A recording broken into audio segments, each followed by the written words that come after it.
ఇప్పుడు రోడ్డు మీద మేము ఎంత తోలితే ఇంట్లో బతుకుదాకా అవుతుంది. మా పిల్లల్ని ఇప్పుడు మేము ప్రైవేట్ స్కూల్లో చదువుకుండా గవర్నమెంట్ స్కూల్లో చదివించుకోవాలి. ఇక ఆ పొజిషన్ వచ్చింది. ఇంకా లేదు, ఇంకా అంతకంటే జిగదారిపోయామంటే ఇంకా ఆత్మహత్యలు చేసుకోవాలి.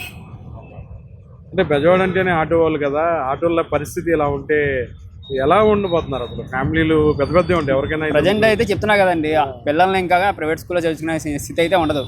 తీసుకెళ్ళి గవర్నమెంట్ స్కూల్లో చదివించుకోవాలి.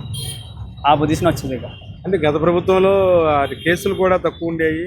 గత ప్రభుత్వంలో అయితే ఆటో డ్రైవర్లను అయితే పోలీసు వాళ్ళు అయితే పట్టుకోలేదండి. ఇబ్బంది అయితే పెట్టలే గత ప్రభుత్వంలో ఆటో వాళ్ళని. ఈ ప్రభుత్వంలో అయితే కేసులు చాలా ఉన్నాయి.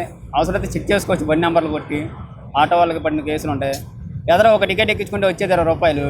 ఆ టికెట్కి 530 రూపాయలు, 1030 రూపాయలు కేసులు పడుతున్నాయి. కోసం రాస్తూ ఉంటారు వాళ్ళు.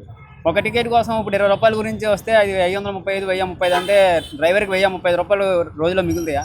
అది ఆలోచించాలిగా గవర్నమెంట్. ఆటో డ్రైవర్లు అనేది ఇంకా బతకూడదు అని చెప్పి అనుకున్నట్టుంది ఈ పథకం. అంతే, అంతకంటే ఏం లేదు.